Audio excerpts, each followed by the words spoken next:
भारत की IT industry का सबसे बड़ा हब है सिलिकॉन वैली के नाम से मशहूर शहर के एक नामी रेस्टोरेंट में शुक्रवार को एक धमाका हो गया। बेंगलुरु का नामी रेस्टोरेंट रामेश्वरम कैफे, ये धमाका वहीं पर हुआ।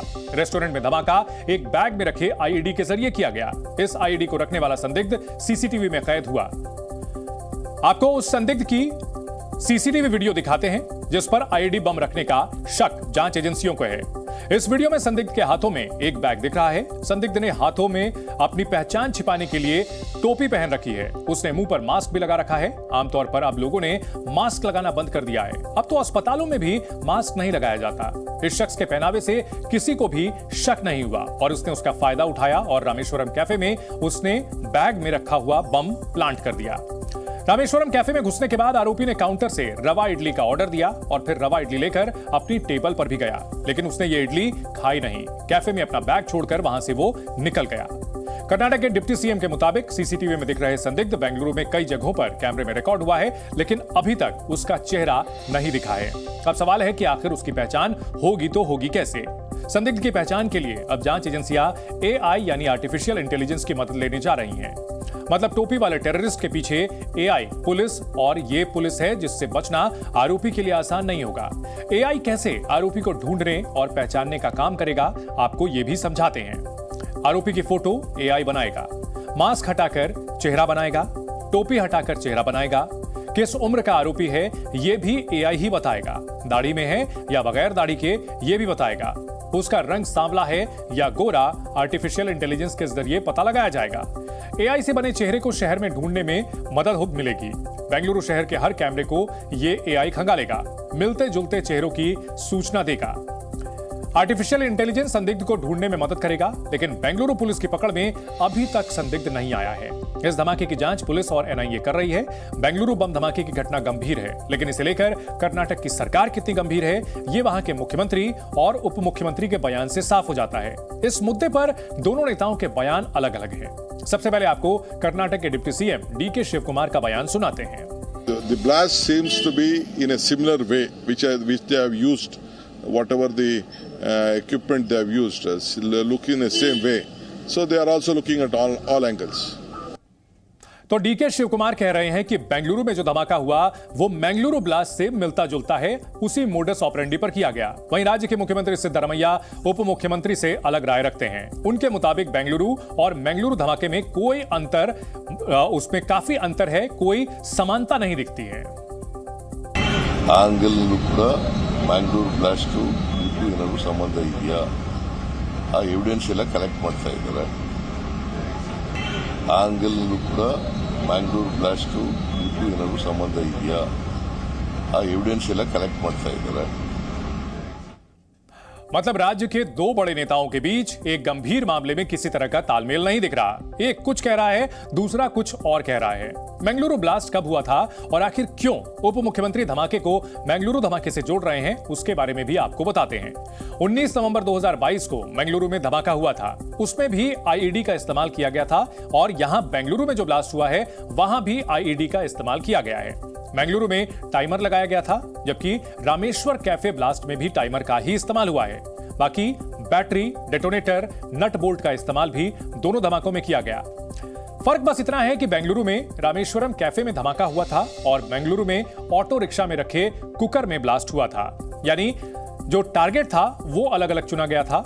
वहीं मैंगलुरु ब्लास्ट का आरोपी शारिक अभी जेल में बंद है। जांच एजेंसियां उससे पूछताछ करने की तैयारी में है ताकि दोनों धमाकों के बीच अगर कोई कनेक्शन है तो उसका पता लगाया जा सके।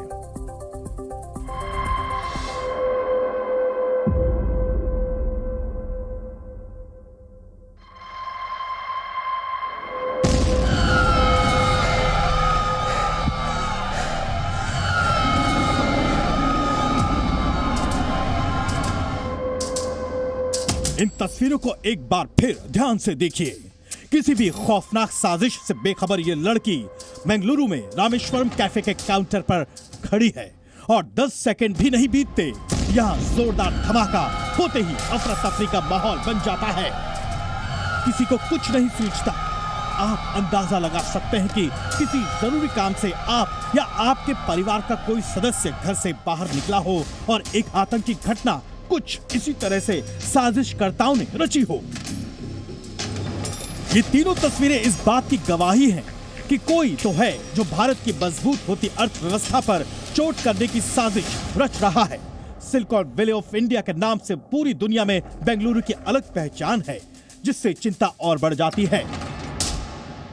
आरोपी शख्स की धुंधली तस्वीर सीसीटीवी में कैद हो चुकी है, जिसे अब एआई यानी आर्टिफिशियल इंटेलिजेंस की मदद से पता लगाने की कोशिश शुरू हो गई है। कर्नाटक सरकार भरोसा दिला रही है कि जल्द ही आरोपी पकड़ लिया जाएगा। ಇಡೀ ಬೆಂಗಳೂರು ಸಿಟಿಲಿ ಎಲ್ಲ ಕಡೆ ಕ್ಯಾಮ್ರಾ ಇದೆ. ಬಸ್ಸಿಂದ ಹತ್ತಿದ್ದಾನೆ, ಬಸ್ಸಿಂದ ಇಳಿದಿದ್ದಾನೆ, ವಾಪಸ್ ಹೋಗ್ಬೇಕಾದ್ರೆ ಹೆಂಗ್ ಹೋದ ಅದೆಲ್ಲ ಕೂಡ ಅವರು ಟ್ರೇಸ್ ಮಾಡ್ತಾ ಇದ್ದಾರೆ. ನಿಮಗೂ ಕೂಡ ಬೇಕಾದಷ್ಟು ಕ್ಲಿಪ್ಪಿಂಗ್ ಸಿಕ್ಕಿದೆ, ನೀವು ತೋರಿಸಿದ್ರಿ ಅದೇ ಯಾವ ಶೇಪಲ್ಲಿ ಇದ್ದಾರೆ. आपको बता दें कि आरोपी कैफे के भीतर पहले इडली ऑर्डर करता है, काउंटर पर पेमेंट करके टोकन लेता है। इसके बाद 11:45 पर एक बैग को डस्टबिन के पास रखकर चला जाता है।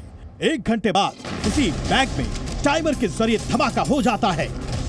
शुरुआती जांच में सामने आया है कि आरोपी 25 से 30 साल का शख्स है। सीसीटीवी फुटेज में दिख रहा ये शख्स मास्क लगाए हुए है और कैफे के पास बस से उतरता है। ठीक 11:30 पर ये कैफे में दाखिल होता है। यह आरोपी 500 नंबर की बस में सवार था। बस में लगा सीसीटीवी पुलिस ने अपने कब्जे में ले लिया है। ब्लास्ट के बाद बेंगलुरु में हाई अलर्ट जारी किया गया है। सुरक्षा और निगरानी सिस्टम को और ज्यादा मजबूत किया गया है। ब्लास्ट के बाद बैटरी, जला हुआ बैग और आईडी कार्ड भी मिला है। देश के सबसे बड़े हाईटेक सिटी को दहलाने की खौफनाक साजिश का ये बस एक ट्रेलर है। सवाल है कि कौन है ये देश के दुश्मन जो भारत की बढ़ती आर्थिक ताकत पर नजर गड़ाए हुए हैं। आपको बता दें कि देश की जीडीपी ग्रोथ 8.4% की दर से हो रही है। वर्ल्ड बैंक से लेकर आईएमएफ भारत की बढ़ती आर्थिक ताकत से प्रभावित है, क्योंकि संयुक्त राष्ट्र के मुताबिक विश्व के शीर्ष औद्योगिक केंद्रों में बेंगलुरु दुनिया में चौथा स्थान रखता है। ऐसे में दुनिया में सिलिकॉन वैली ऑफ इंडिया के नाम से भी मशहूर बेंगलुरु पर सभी की नजरें हैं। बात इस कैफे की करें तो बेंगलुरु के इंदिरा नगर में स्थित ये कैफे हर महीने करीब 5 करोड़ रुपए की कमाई करता है। साल भर में 50 करोड़ रुपए से अधिक का बिजनेस होता है। क्विक सर्विस रेस्टोरेंट होने के कारण हर रोज ये कैफे लगभग 7,500 ऑर्डर डिलीवर करता है। अब आप इस बात से अंदाजा लगा सकते हैं कि बेंगलुरु कितना अहम शहर है। पुलिस अब हाई अलर्ट पर है, क्योंकि यहाँ WPL मैच की भी तैयारी चल रही है। चिन्नास्वामी स्टेडियम में सुरक्षा व्यवस्था मजबूत की गई है। राज्य सरकार वैसे आरोपियों को पकड़कर सख्त एक्शन लेने की तैयारी में जुटी है। फिर भी मुख्यमंत्री और उप मुख्यमंत्री धमाके के कनेक्शन को लेकर अलग अलग बयान दे रहे हैं। ಆಂಗಲ್ನಲ್ಲೂ ಕೂಡ ಮ್ಯಾಂಗ್ಳೂರ್ ಬ್ಲಾಸ್ಟು ಇದಕ್ಕೂ ಏನಾದರೂ ಸಂಬಂಧ ಇದೆಯಾ, ಆ ಎವಿಡೆನ್ಸ್ ಎಲ್ಲ ಕಲೆಕ್ಟ್ ಮಾಡ್ತಾ ಇದ್ದಾರೆ. ಕಾಲದಲ್ಲಿ ಆಗಿತ್ತಲ್ಲ, ಏನಾಗಿ ಅವ್ರ ಕಾಲದಲ್ಲಿ ಸೆಕ್ಯೂರಿಟಿ ಫೇಲ್ ಆಗಿತ್ತ. ಹಾಗಾದರೆ IB, ರಾ, ಆಮೇಲೆ INA ಎಲ್ಲ ಇರೋದು ಇಲ್ಲೇ ಇರೋದಲ್ವ, ಅವ್ರ ಫೇಲ್ಯೂರ್ ಇರಬೇಕಲ್ಲ. The blast seems to be in a similar way, which they have used, whatever the equipment they have used, looking in the same way.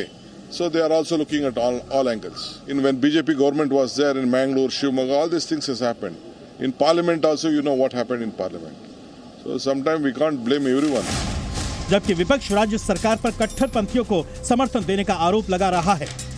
अगर विधानसभा में जो घटना घटी थी उसके बारे में कांग्रेस सरकार अगर सीरियसली लेते तो शायद ये घटना नहीं घटते थे।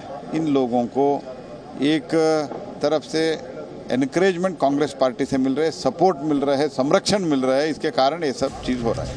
जांच के बाद ही पूरा सच सामने आएगा कि बेंगलुरु ब्लास्ट के तार कहां तक और कैसे जुड़े हैं। बेंगलुरु से प्रशोभ के साथ ब्यूरो रिपोर्ट, जी मीडिया। जी न्यूज़।